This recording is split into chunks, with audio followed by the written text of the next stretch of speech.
Assalamualaikum warahmatullahi wabarakatuh. Alhamdulillah wassalatu wassalamu ala Rasulillah wa ala alihi wa sahbihi wa mawalah, amma ba'du. Bapak Ibu yang sangat saya hormati, yang masih fresh ya, masih segar setelah turun mesin selama Ramadan ya. Kita kalau komputer itu apa itu dibersihkan dulu, diinstal ulang. Jadi hari ini hari yang sangat bahagia, senang, kita masih diberi umur ini loh. Bapak tidak punya apa-apa, tidak apa-apa. Yang penting sekarang diberi kesempatan 1 menit, 2 menit untuk istighfar ini. Ini tidak main-main, mahal. Tadi imam kita membaca pada rakaat pertama menjelaskan kita ini disuruh berjalan, apa itu disuruh mikir, Pak. Angin disuruh mikir oleh Allah. Wa tasrifir riyah disuruh mikir itu. Angin, kalau nggak ada angin kehidupan seperti apa? Jadi kita ini disuruh lihat,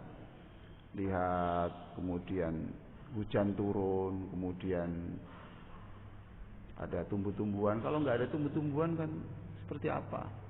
Terus suruh mikir sampai semua itu dijelaskan semua. Nah, itu dijelaskan di dalam surah Al-Baqarah ya. Tadi itu surat Al-Baqarah 164. Setelah menjelaskan semuanya itu kemudian Allah menjelaskan begini. Ulangi kata-kata saya. Annal quwwata lillahi jami'a.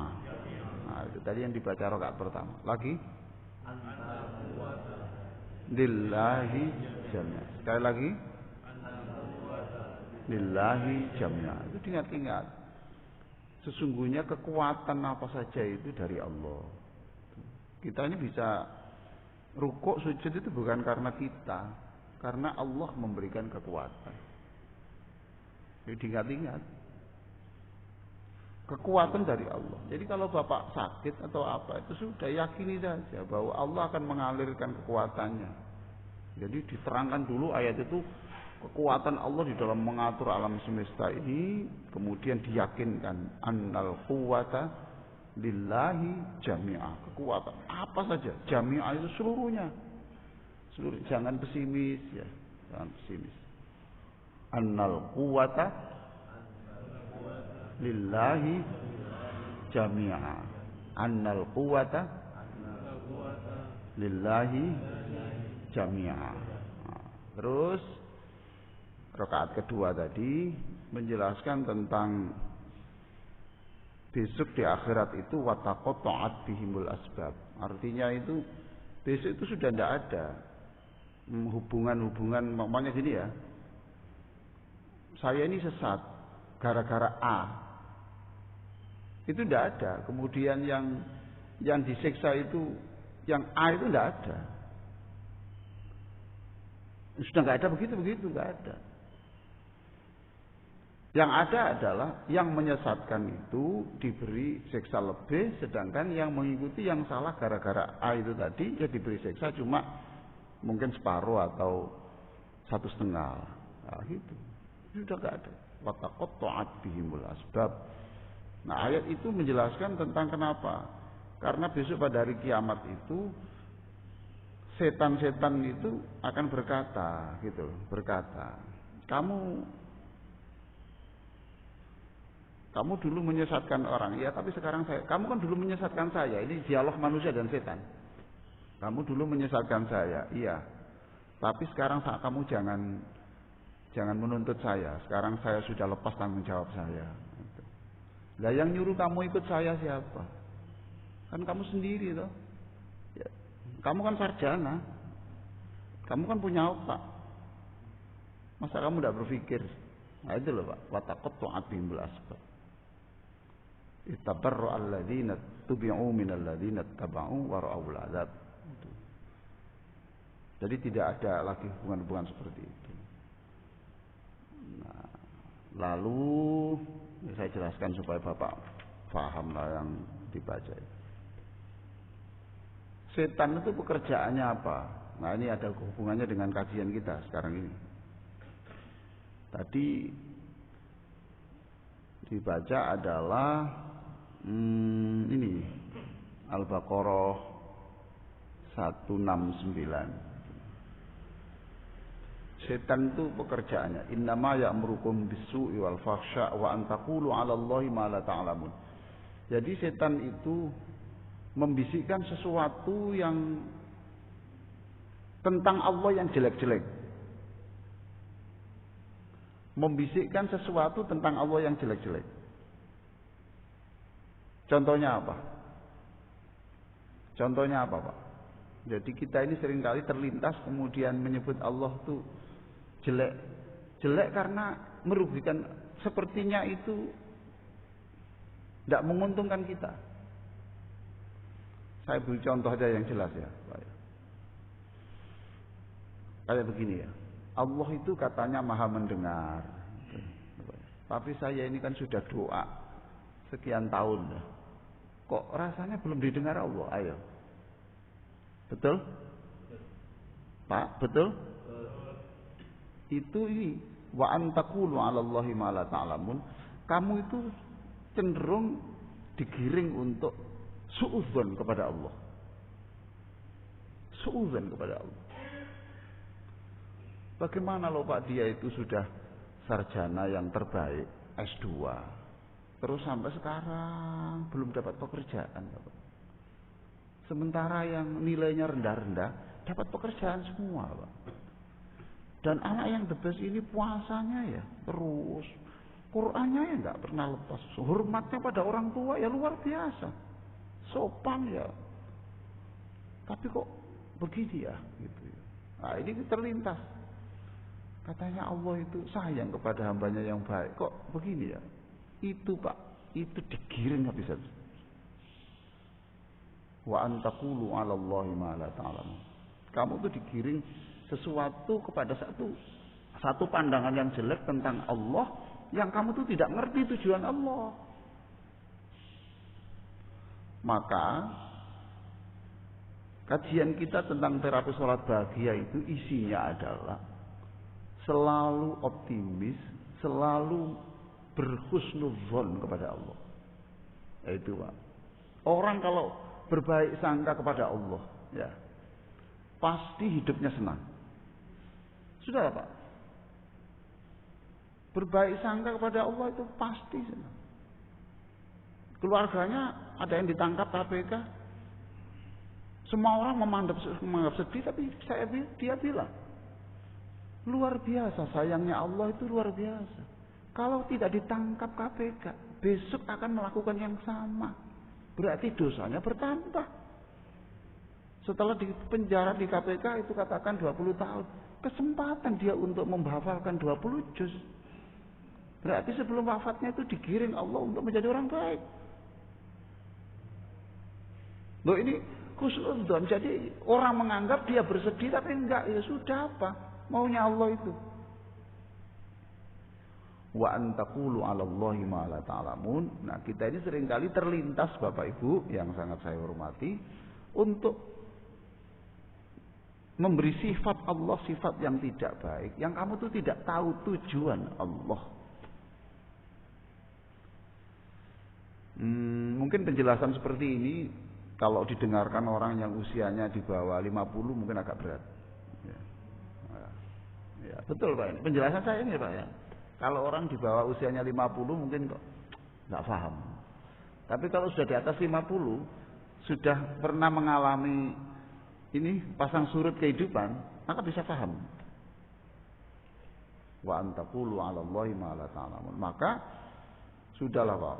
Kalau ada kenapa Allah kok begini, kenapa Allah begini itu digiring lagi. Enggak. Allah pasti punya tujuan yang terbaik. Begitu saja sudah. Mobil yang bagus belum tidak ada asuransinya, kecelakaan, ya sudah.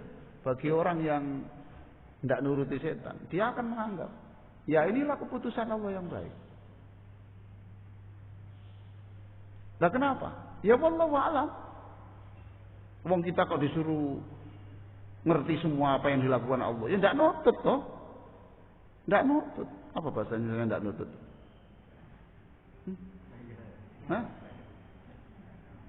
Tidak nutut Pak. Jangankan antara bapak dan Allah, antara anak kita dan kita saja nggak sambung.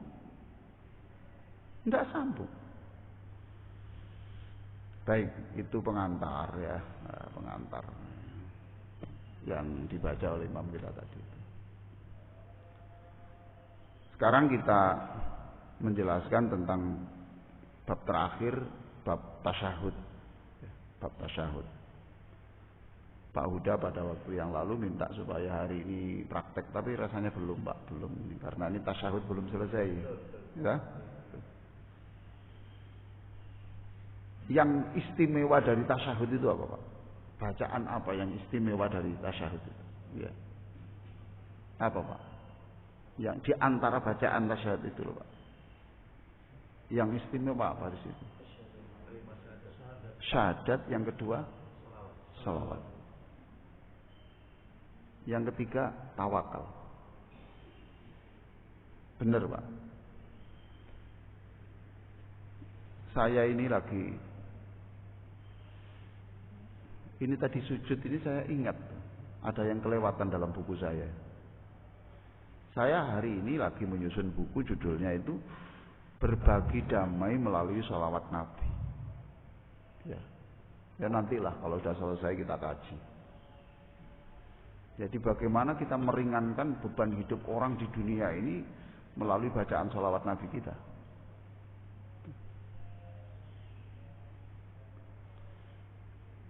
Anak saya itu hamil ya.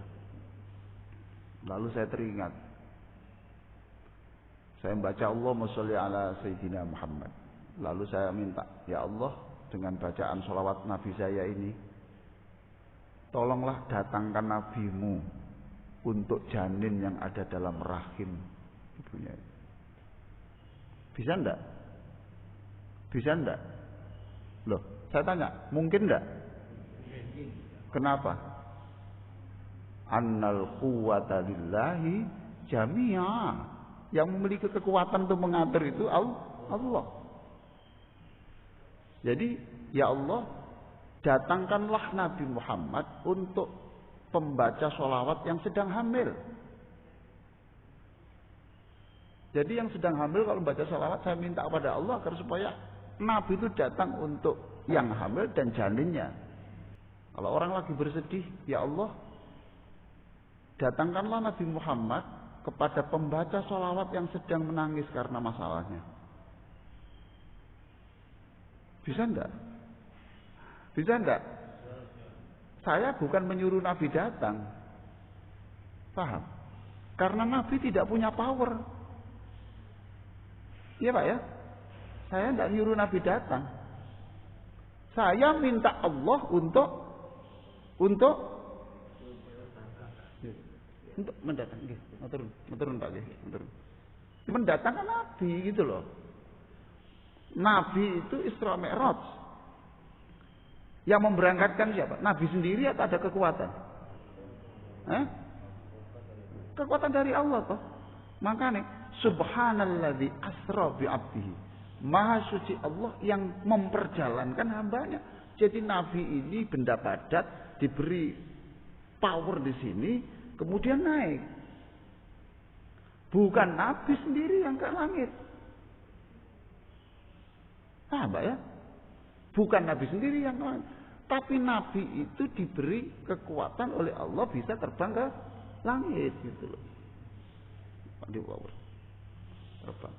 Nah sekarang, apa susahnya? Apa susahnya? Kalau anak bapak sendiri yang potensinya itu 10, lalu dipasangkanlah power itu di anak bapak, lalu bapak bisa naik ke atas bukan karena potensi anak bapak, bukan potensi bapak, tetapi diberi power oleh Allah bisa ke langit. Ke langit maksudnya bukan ke langit sana, artinya ke langit sukses. Annal quwwata lillahi jami'a. Ini yang saya sebut, sertakan Allah, undanglah Allah di dalam semua apa yang kita inginkan, apa yang kita lakukan, supaya powernya lebih. Dan menyerap power Allah itu caranya adalah melalui rukuk yang lama, sujud yang lama itu.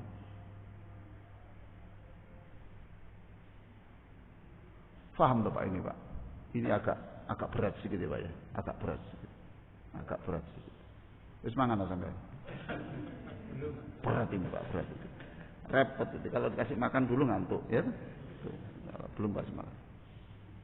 Ini keyakinan, dasar-dasar keyakinan Pak, dasar keyakinan. Dan Bapak yakin Pak, kalau Bapak punya tauhid seperti ini Pak, tidak ada lautan yang tidak bisa diseberang. Tidak ada lautan yang tidak bisa diseberang. Tidak ada gunung yang tidak bisa didaki.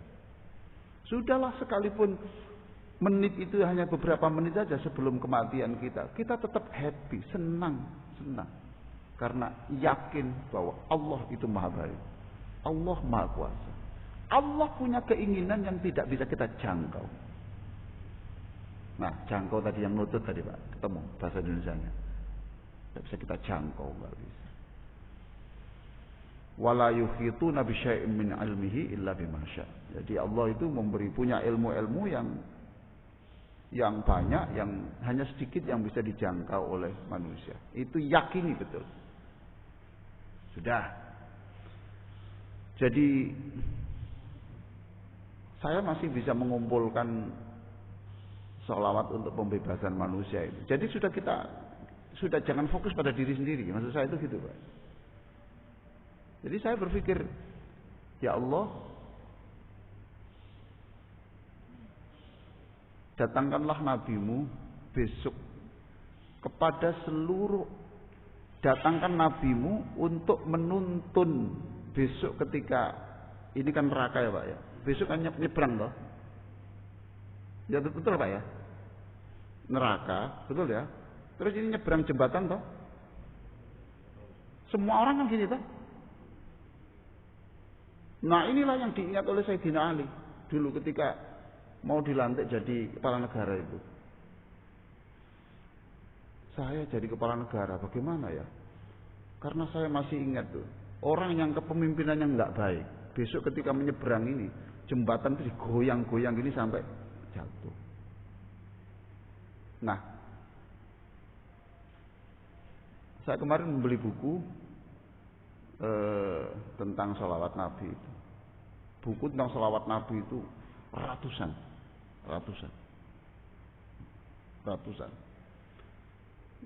Bukunya apa saja itu yang tahu banyak itu Ustaz Zainuddin itu. Tanya buku apa saja, 100 itu bisa nyebutkan semuanya, ya. Itu digoyang. Sekarang Pak, saya beritahu di buku itu ditulis orang yang membaca sholawat Nabi itu besok akan datang untuk memegang tangannya, dijaga supaya tidak terpreset waktu menyeberang.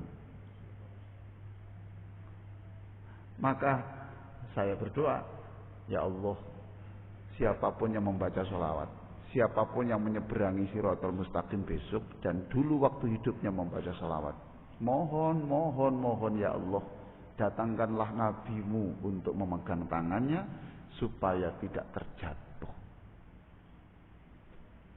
Nah, sekarang Bapak sudah mulai tahu.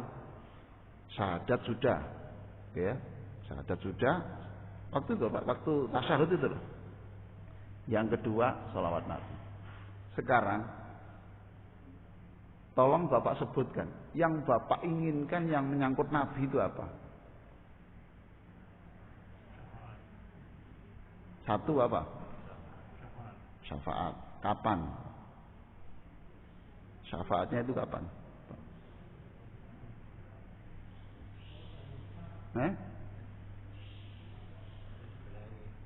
Tak bingung tuh sampean. Itu. Padahal tasyahud itu sebenarnya saatnya kita ini bermesra-mesra dengan Rasulullah sallallahu alaihi wasallam. Kita ini bermesra-mesra, Pak.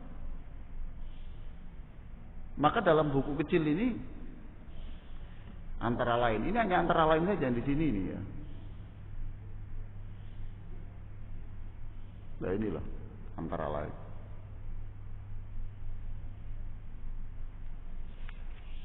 Antara lain saja ini. Satu, kalau kita nyebut Nabi Muhammad, yang kita harapkan satu, di sini saya tulis, ya Allah, jadikan saya akhlaknya seperti Rasulullah. Sambung satu. Sambung. Jadi ketika Bapak Ibu membaca sholawat Allahumma sholli ala Muhammad atau assalamu alayka ayyuhan Nabi, salam untukmu wahai Nabi, lalu Bapak ingat apa? Satu, dalam hati, ya Allah, apa tadi Pak? Ya Allah, jadikan saya akhlaknya seperti Nabi. Itu aja sampai ngiling-ngiling Pak. Itu denger-denger sampai.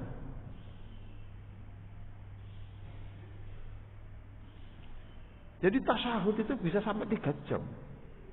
Kalau Bapak mau merungkan ini.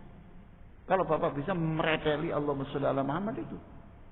Satu tadi dalam hati, ya Allah, jadikan aku berakhlak seperti Nabi. Yang kedua apa? Pasangan hidup Bapak. Ya Allah, jadikan istri saya akhlaknya seperti Nabi. Ketiga, Pak Uda anaknya berapa Pak? 3. Coba sekarang praktekkan Pak. Tolong 3 anak itu dipisah-pisah. Berarti Allahumma sholli ala Muhammad, Bapak minta apa? Wahai Allah, jadikan, ayo Pak, yang nomor 1. Namanya?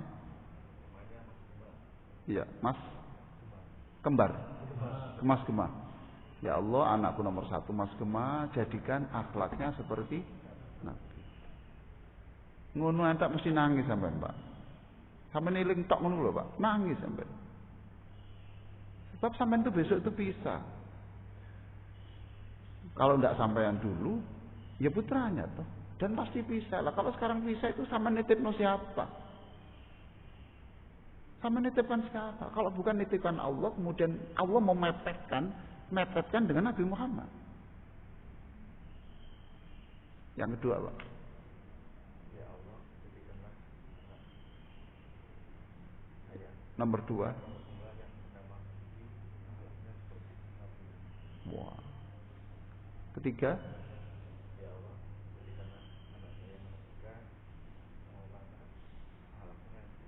jadikan anak saya nomor 3 Maulana akhlaknya seperti Nabi. Bapak ketika tasyahud, roh Bapak itu dipertemukan dengan Allah, dipertemukan dengan Rasulullah, disambungkan dengan 3 anak Bapak. Anak Bapak lagi tidur. Anak Bapak waktu itu mungkin lagi bekerja di mana-mana, tapi Bapak menyambungkan ini. Semua. Hebat sholat itu Pak, nggak main-main. Tasyahud itu hebat. Maka saya dalam buku yang baru juga gitu. Ya Allah, rangkullah orang yang membaca tasyahud. Ya Allah, datangkanlah nabimu untuk merangkul orang yang sedang sholat dan membaca tasyahud. Jadi Bapak minta didatangkan oleh Allah, Rasul ngerakut Bapak. Senang. Jadi apa saat tadi Pak? Untuk diri sendiri, terus istri, kalau suami ya suami, anak itu dipereteli. Kalau punya istri lebih dari 1 ya disebut satu-satu. Tuh. Ya, tuh. Anak. Terus siapa lagi Pak? Hah? Orang tua toh. Orang tua. Jadikan ya Allah Bapakku akhlaknya seperti Rasulullah. Jadikanlah ibuku akhlaknya seperti Rasulullah. Jadikanlah ya Allah mertuaku seperti Rasulullah, ibu mertuaku seperti Rasulullah. Bayangkan Pak, bapak nuraninya itu sambung terus dengan orang tua, sambung terus dengan ya Pak, ibu bapak mertua terus sambung. Sholat ini begini Pak, nikmat sekali. Dan berbahagialah yang punya menantu, punya anak yang bisa sholat seperti ini.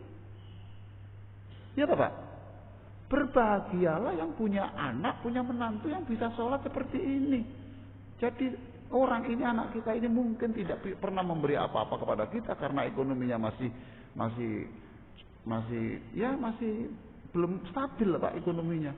Tapi Pak, menantu Bapak sekalipun melarat itu, mereka telah menyumbangkan masa depan kita, yaitu dengan menyambungkan roh kita dengan roh Rasulullah SAW.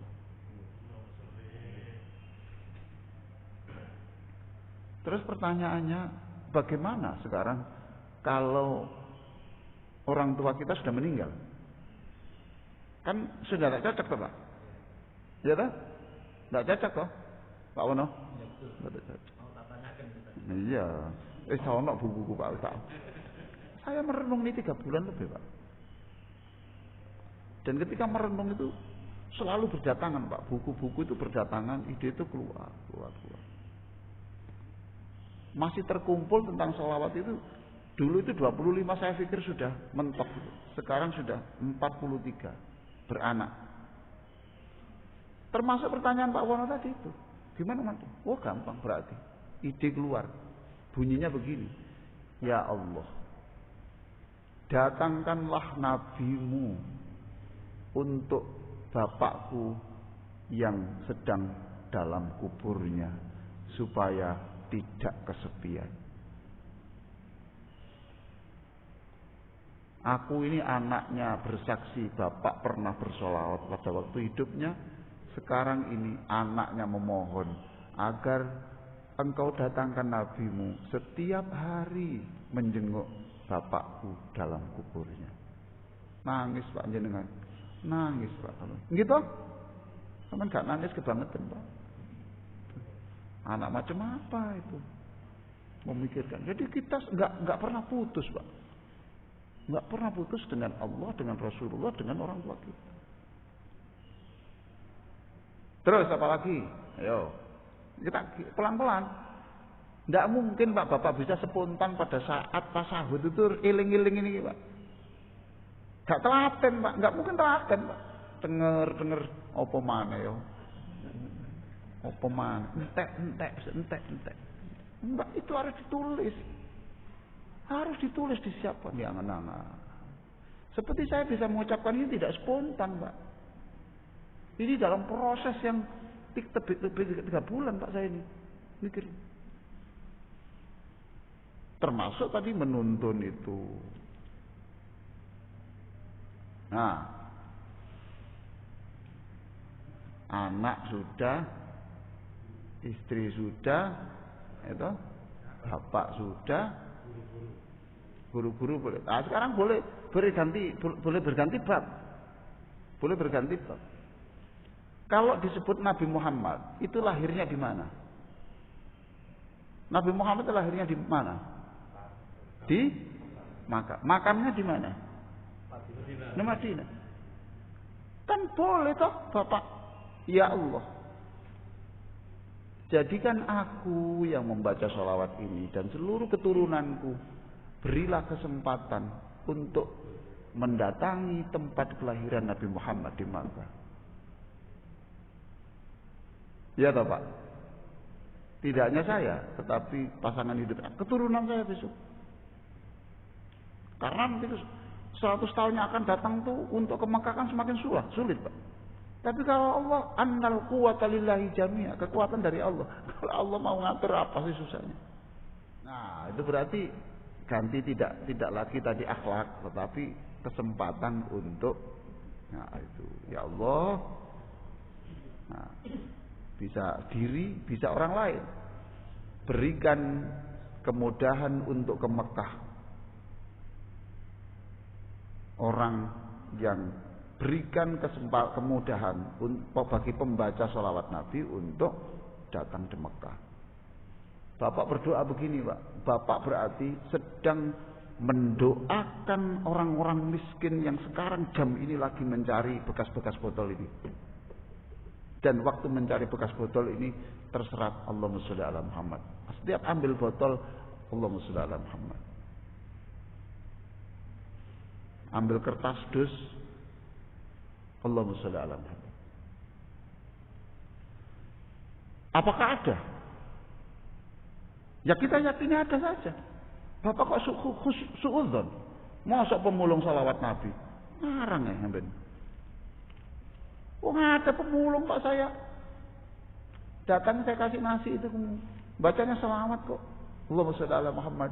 Jazakallah, jazakallah. Ya Allah, lah saya ingat begini nih. Akhirnya lahir buku saya itu. Ya Allah, mudahkan ke Mekah pembaca sholawat yang sedang mencari nafkah. Kalau nggak kita bantu, mungkin seumur hidupnya nggak bisa ke Mekah. Masya Allah. Jadi kita ini tasyahud waktu sholat itu, Bu, rasanya itu. Yo, apalagi? Banyak toh?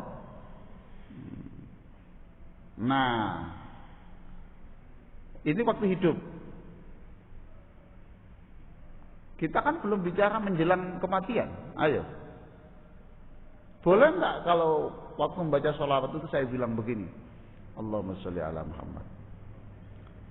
Dalam hati kita, ya Allah, besok ketika malaikat Israel mencabut saya, mohon, datangkanlah nabimu. Datangkanlah nabimu untuk mendampingi saya menutup masa hidup saya. Ayo. Saya yakin, Pak. Hanya sebagian yang waktu sholawat ingat begini. Siapa yang sudah pernah berdoa begitu? Ini pentingnya ngaji, Pak. Ya Allah, besok ketika aku didatangi malaikat Israel mencabut nyawa saya, ya Allah, datangkanlah nabimu dengan wajahnya yang tampan, senyumnya yang indah, dan baunya yang amat harum, lalu mengajari saya la ilaha illallah. Ya Allah, sudah ya Allah, sudah la ilaha illallah. Suruhlah Israel mencabut nyawa saya. Nabi tersenyum melihat kita. Kita tersenyum dengan senyuman Rasulullah. Allah senyum karena nabinya tersenyum kepada kita. Nangis Pak, Bapak. Nangis Bapak. Nangis kita. Jadi sholat itu begitu Pak. Indah sekali. Nah, cuma kita ini kan tidak tahu. Wong kita ini memandang sholat itu seperti kakek tua yang memegang HP yang harganya 40 juta itu. Kakek tua, Pak ya. HP-nya canggih enggak, Pak? HP-nya canggih enggak? Canggih. Tapi dipegang wanita tua yang enggak mengerti cara mengoperasikan. Dilus-lus saya. Dibungkus mana? Bahkan gak ngerti harganya, Pak ya. Ana wong pemulung, ana golek rombeng, "Mbah, apike Mbah iku, Mbah?" Gitu. "Apa nak?" Gitu. "Iku lho Mbah timbang nganggur meja. Tak tukune kok 100.000." "Gawon nak, gawon." "Gawon." Aku ya gak ngerti kok gak nganggo, Pak. "Gawon, gak apa-apa. Timbang nganggur meja kono." Padahal itu harganya 40 juta, Pak. Gak ngerti. Jadi barang berharga itu hanya bisa berharga di tangan orang yang paham. Sholat itu hebat, tapi kehebatan itu hanya bagi orang yang ngerti. Saya ini baru merateli sholawat tok loh, Pak. Belum selesai. Sudah menjelang kematian sudah. Setelah itu apa? Apa Pak? Alam kubur. Apa yang terjadi di alam kubur ketika kita mati itu? Pak. Tapi sebelum ditinggalkan didatangi malaikat mungkar nakir Pak. Lah kenapa kita tidak membaca Allahumma sholli ala Muhammad, mengingat-ingat, ya Allah, besok ketika malaikat mungkar nakir menguji saya, datangkanlah Rasulullah sallallahu alaihi wasallam. Nah itulah Pak ya, tasyahud itu seperti itu. Kemudian asyhadu alla ilaha illallah sudah, kemudian tasyahud sudah, kemudian rumusnya kan sosial lah Pak ya. Sosial. Betul loh? Masih ingat? Yang Ramadan dulu loh Bu. Sosial. Sholawat sudah, si itu persaksian. Asyhadu alla ilaha illallah tadi, al itu tawakal. Nah gimana enggak tawakal Pak? Lawang di sini doanya itu. Loh ini loh Pak. Halaman 71. Dari mana saya kok bisa merumuskan sholawat jelas, ya toh? Persaksian jelas. Betul. Karena di doa tasyahud itu kan ada asyhadu alla ilaha illallah, asyhadu anna muhammadar rasul, kemudian Allahumma sholli ala sayyidina Muhammad atau Allahumma sholli ala Muhammad. Lah. Sosial. Alnya itu dari mana? Alnya itu dari doa halaman 71 ini. Coba Pak. Apa enggak tawakal begini ini? Allahumma bi'ilmikal ghaib wa qudratika 'alal khalq ahyini ma 'alimtal hayata khairan li wa tawaffani idza kanatil wafatu khairan li. Ya Allah, Engkaulah yang paling tahu masa depan aku. Engkaulah yang paling berkuasa atas segala sesuatu. Hidupkan aku jika memang tambahan umur itu memang lebih baik untuk aku. Dan wafatkan aku. Hari ini juga tidak apa-apa. Jika memang tanggal wafat itu memang lebih baik untuk aku. Lah kan tawakal Pak. Ya tahu Pak. Ini yang saya sebut berkali-kali. Doa ini paling enggak laku. Sudah saya pasarkan di mana-mana enggak laku. Mboten wantun Pak kula Pak. Enggak berani Pak. Saya terangkan sama enggak berani itu kenapa? Wong mati itu Pak ya. Bapak takut mati itu tidak menunda kematian. Loh. Betul loh. Apa bisa Bapak takut mati kemudian gara-gara takut terus ditunda? Malaikat Israel datang belum siap. Terus balik. Ya Allah belum siap. Ono tangan itu. Jadi Israel, justru aku ingin ketemu sih gak siap meniki. Wa tawaffani idza kanatil wafatu khairan. Ya sudah. Jadi enteng Pak hidup ini. Kalau saya tuh nanti saya jam 8, saya lebih baik berikan saya umur sampai jam 8. Tapi kalau memang saya itu kalau sampai umur Pak jam 8 nanti, Ahad jam 8, Sabtu 8 nanti itu, saya kok tambah dosa. Dan masa depan saya tambah suram. Ya lebih baik ambil aja saya. Pantun Pak Uda. Bapak berani. Gak wani. Bah, pantun. Berani. Cuma durung ngapal. Itu alnya di situ Pak. Al itu tawakal. Ini sudah dit Pak. Enggak terasa ya, enggak terasa. Kita hidup ini cari apa lagi tuh Pak? Bapak itu sudah yang Bapak minta itu apa lagi sebetulnya? Kok cek wake itu Pak permintaan sampai. Mbok ya sing ngene iki jadi permintaan utama. Bu, yang begini-begini inilah yang menjadi permintaan utama. Bukan permintaan soal rezeki, bukan permintaan soal ini. Iya itu silakan, tapi yang fokus ini yang begini-begini ini. Cukup. Silakan ada pertanyaan-pertanyaan. Pak Wanurme. Waalaikumsalam warahmatullahi. Menyambung yang tadi sholawat. Tahun 60-an itu kan agama tidak berkembang sekarang. Betul, Pak. Tradisional. Padahal mungkin ayah-ayah kita dulu, orang tua kita sedang baca sholawat. Apa kita nyambung seperti itu? Iya, terima kasih. Oke. Bapak bisa ngomong begini itu, Bapak dilahirkan oleh siapa? Spermanya siapa?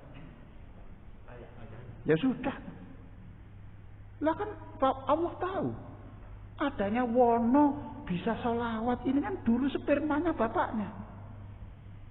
Bapak diberi makan, minum sampai bisa sekolah, sampai tahu ABCD. Itu kan bapak punya saham. Wa kana Allahu ala kulli syai'in hasiba. Dalam Quran, Pak.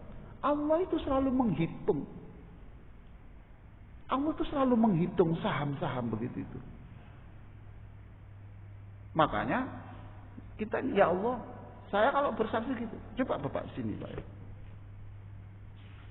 Ini kan ada Bapak. Di bab sujud ini Pak, sampai segini Pak. Ini Bapak perhatikan ini. Ya Allah, jika dalam pandanganmu ada kebaikan pada diriku, jadikan kebaikan itu bagian dari pahala yang teralirkan untuk Bapakku. Ini Pak, halaman 18. Ini karena keresahan orang Pak. Seperti penjenengan tadi. Gimana nasibnya Bapak Ibu saya yang itu? Maka ya Allah, jika saya ini punya kebaikan, kebaikan saya itu tidak lepas dari keringatnya Bapak Ibu. Maka sebagian dari pahala ini tolong sambungkan kepada Bapak Ibu. Ini juga dulu saya tulis ya, perenungan yang panjang. Di sini saya merendah. Jika ada kebaikan pada diriku, anggap saja kita nggak tahu. Saya ini punya kebaikan apa enggak? Jadi tidak begini. Ya Allah, alirkan semua kebaikanku. Jadi Gusti Allah, kebaikan yang didul. Tapi kita merendah. Ya Allah, jika memang saya ini pernah melakukan sesuatu yang Kau ridhoi, maka pahalanya mohon ya Allah disalurkan untuk ibu dan bapak. Nah, selesai Pak. Tenang. Asalnya susah, penjelasan begini, tenang. Selama masih ada ikatan la ilaha illallah. Yang problem adalah sekarang ini orangnya itu orang santri, pejuang, pemberi dana semua kegiatan, zikir, nangis, mesti ngomong, bapakku dulu mati dalam keadaan non muslim, aku berbuat apa? Aku yang melok nangis menurut Pak. Aku berbuat apa? Sedangkan sudah tidak ada link antara aku dan bapak karena terputusnya tauhid keimanan. Bapak seneng karena apa? Karena masih punya la ilaha illallah. Diselamatkan besok. Pak Uta tanya.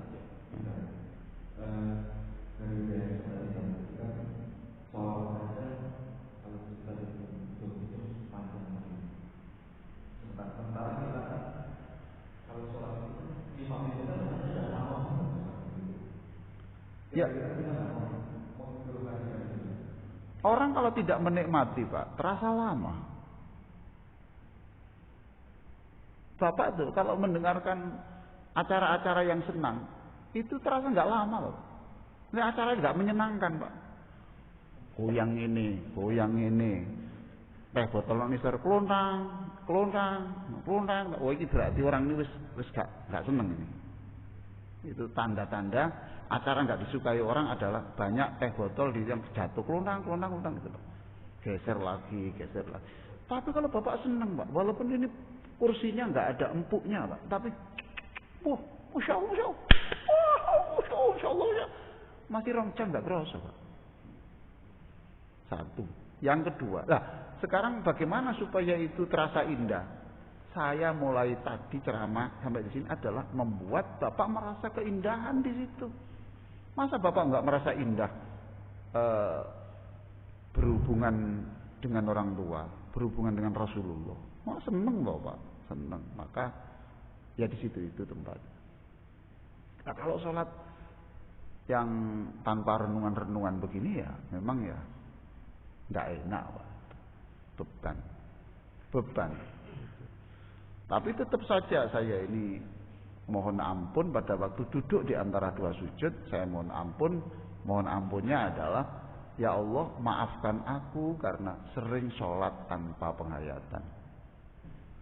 Bapak jangan memandang saya yang menjelaskan begini terus berpikir bahwa sholatnya Pak Ali berarti ngono terus. Enggak. Saya beritahu. Bagaimana Pak saya bisa sholat bisa seperti itu? Wong sholat itu di pasar, di pertokoan kecil, mall kecil, kalau di TP kan agak luas. Ya, ini di mall kecil yang itu sholat hanya ditempati 10 orang. Lalu saya berlama-lama kayak gini kan gepui uang Pak. Gepui ini. Cepat. Apa? Sebentar, saya masih menikmati. Ya akhirnya sholat dipersingkat Pak. Bahkan kadang-kadang saya sholat sunat tidak saya lakukan. Kalau saya sholat sunat di situ, berarti saya menyita orang untuk sholat wajib. Loh, betul nggak Pak? Lah, saya kan jengkel Pak. Iki pesawat sudah mau berangkat, uangku sih mari maghrib. Sholat sunat mana? Gini.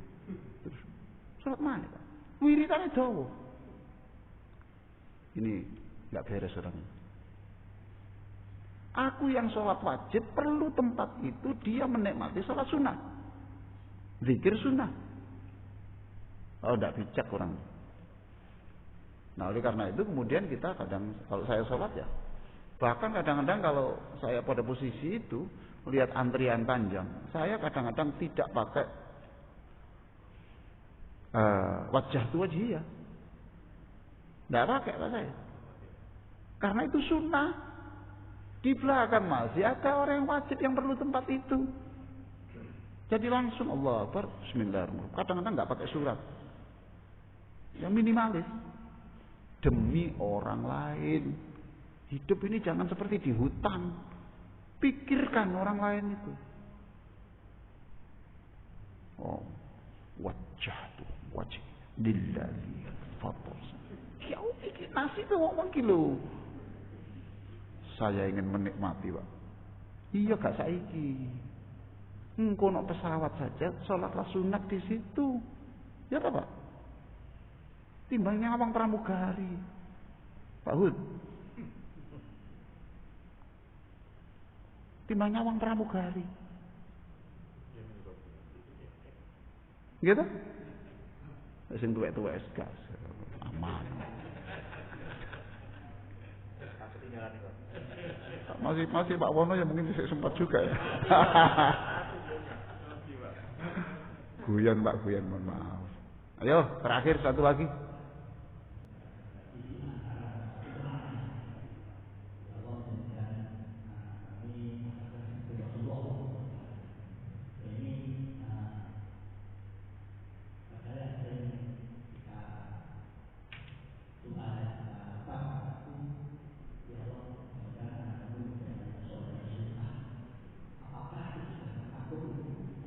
Ya.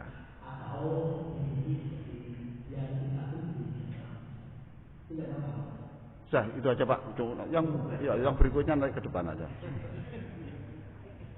Pikir yang lain. Gini loh Pak ya, rumusnya orang berbahasa itu. Semakin spesifik, semakin ngeh perasaan orang. Paham Pak ya? Itu diingat-ingat.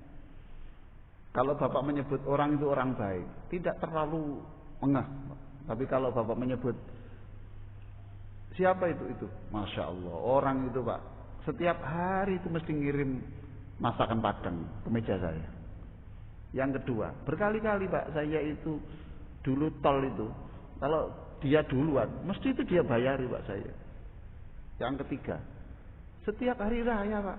Tidak pernah Pak tidak transfer uang pada saya itu. Padahal dia ekonominya lebih kecil dari saya, tapi nggak nyebut 1, 2, 3 dipreteli itu pasti lebih mengena. Orang paham, orang itu baik daripada menyebut dia orang baik. Jadi ini rumus-rumus.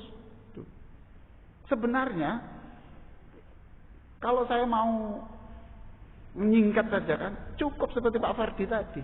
Ya Allah, jadikan Nabi Muhammad pemberi syafaat saya. Selesai Pak, wes. Dunia akhirat komplit.